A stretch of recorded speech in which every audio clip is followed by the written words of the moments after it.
Eh bien oui, ça fait partie de la magie de la télévision, ce don d'ubiquité, être pratiquement à deux endroits à la fois. On était à l'instant avec Neil Calder et nous voilà maintenant aux abords du vaste chantier derrière nous d'ITER. D'ailleurs, on remercie l'agence ITER France de nous avoir permis d'accéder jusqu'ici. Un invité avec moi, Jean-Michel Troude. Jean-Michel Troude, bonjour. Bonjour. Alors vous êtes du groupe technique de l'agence ITER France du CEA Génie Civil. Vous allez nous expliquer tout ça. Mais d'abord, on va ainsi poser le décor avec celles et ceux qui nous écoutent et nous regardent. Nous sommes à un endroit particulier parce que c'est de là que dans quelques temps, les visiteuses et les visiteurs pourront, comment dire, apprécier l'avancée du chantier. Absolument, nous sommes juste à côté de l'endroit où sera installé les bungalows qui permettront de recevoir nos visiteurs, qui pourront avoir une vue plongeante sur tout l'ensemble du chantier. Et derrière moi, nous sommes quasiment au pied de la plateforme qui est en cours de construction. Alors c'est compliqué, votre intitulé Génie Civil, groupe technique de l'agence ITER France du CEA, et comme c'est compliqué, ça nécessite de votre part des explications. Qu'est-ce que vous faites ?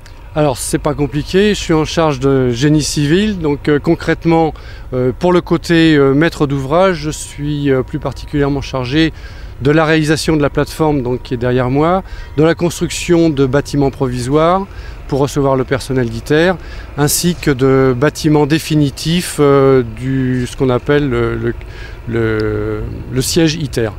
On voit derrière nous, hein, on a bousculé des quantités de terre.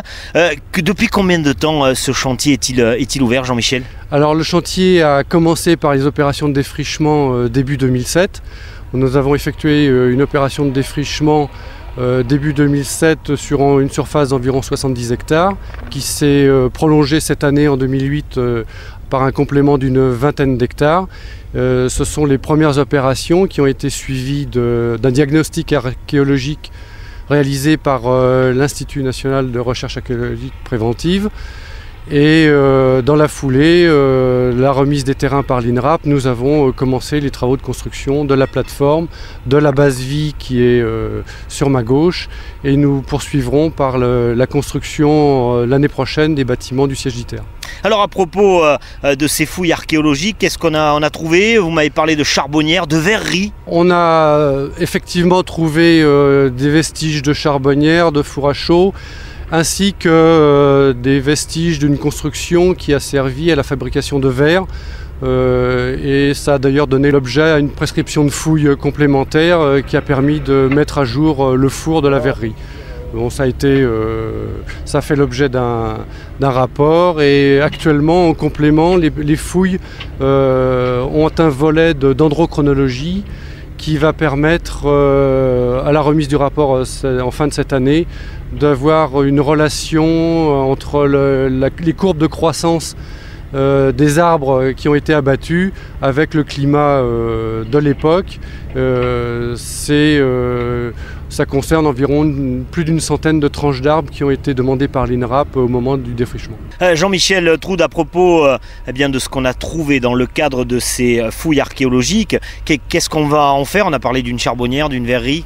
Alors la charbonnière et le four à chaud n'ont pas fait l'objet de prescriptions de fouilles complémentaires, donc ils ont été abandonnés entre guillemets aux travaux.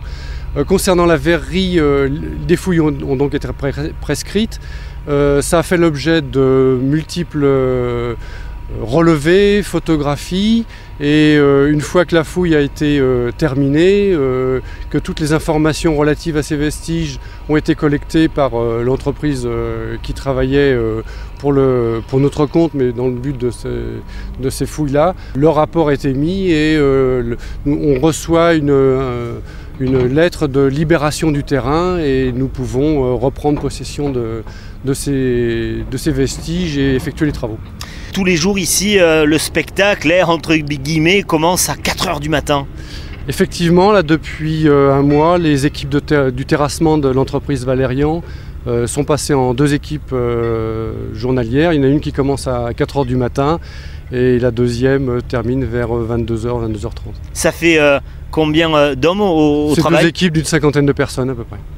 Vous nous avez expliqué ce que l'on a fait. Il ne faut pas oublier qu'il y a une partie qui va être laissée à la nature. Alors le défrichement dont on a parlé concerne environ 90 hectares sur la surface totale du site ITER qui est d'environ 182 hectares effectivement. Une partie de ce site sera laissée à la nature et il y aura aussi, Jean-Michel Trout, des mesures pour préserver les espèces. Il y a surtout eu des mesures prises. Bien en amont, des études ont été confiées, des études d'impact, notamment ont été confiées à des bureaux spécialisés en écologie et différentes mesures ont été mises en place de préservation, d'évitement, de compensation. À titre d'exemple, des zones de richesse particulière sur la flore ont été évitées, clôturées et donc mises en dehors du périmètre de notre chantier. Des mesures équivalentes de préservation, notamment concernant le défrichement, ont été prises pour éviter la période de nidification des oiseaux. Et puis on a effectué des opérations de transplantation ou transfert de vieux arbres riches en biodiversité, donc qui logeaient des insectes comme le grand capricorne ou le pic-prune, pour les emmener de l'endroit où ils étaient et où ils nous gênaient vers un endroit où ils étaient plus tranquilles, non impactés par les travaux et d'où ils pouvaient recoloniser les arbres voisinants. En plus, il y a des mesures compensatoires qui ont été prises comme de l'acquisition foncière, du financement de thèses ou de projets de sensibilisation à la biodiversité. Alors qu'est-ce qu'il reste à faire je pointe du doigt la plateforme qui est en train de se former devant nous, qu'on est en train de construire ou d'aplanir. On aplanit le terrain pour cette plateforme. C'est là le point central d'ITER. Alors c'est la plateforme qui recevra tous les bâtiments qui sont dans ce qu'on appelle l'installation nucléaire de base, ainsi que le poste électrique qui va alimenter en énergie toute l'installation, effectivement. Grâce aux caméras de Télé Locale Provence, dirigées par Pierre-Paul Gudicelli, on aperçoit en images les points dont vous nous parlez. À propos de l'électricité, ça se situera sur la butte là qu'on voit.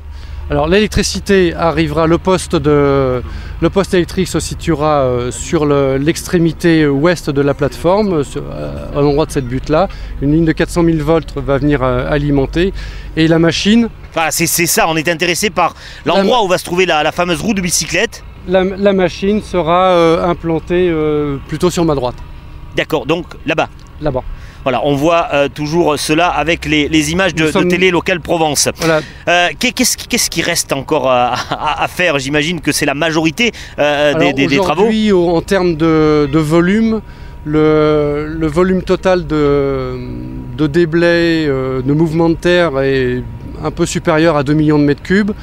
On doit à peu près réutiliser plus d'1 million, 900 000 mètres cubes.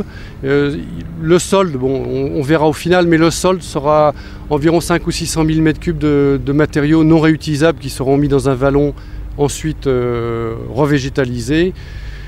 Et nous sommes en cours d'opération de minage justement dans la zone de la machine pour effectuer le déblai de matériaux rocheux sur lequel sera fondé les bâtiments de la machine. Alors pas très loin d'ici, quand on arrive aux abords de ce qu'on appelle le CEA Cadarache, ce qui matérialise le fait qu'on soit d'un côté au CEA et de l'autre, j'ai envie de dire dans le quotidien des gens, c'est cette fameuse clôture. On va aussi en construire une ici. Alors effectivement, il y aura, et ça fait partie du chantier de terrassement, nous devons réaliser une assise pour la future clôture du site. Ça fait partie de ce chantier de terrassement et il y aura donc une première clôture qui va enserrer la majeure partie du site d'ITER.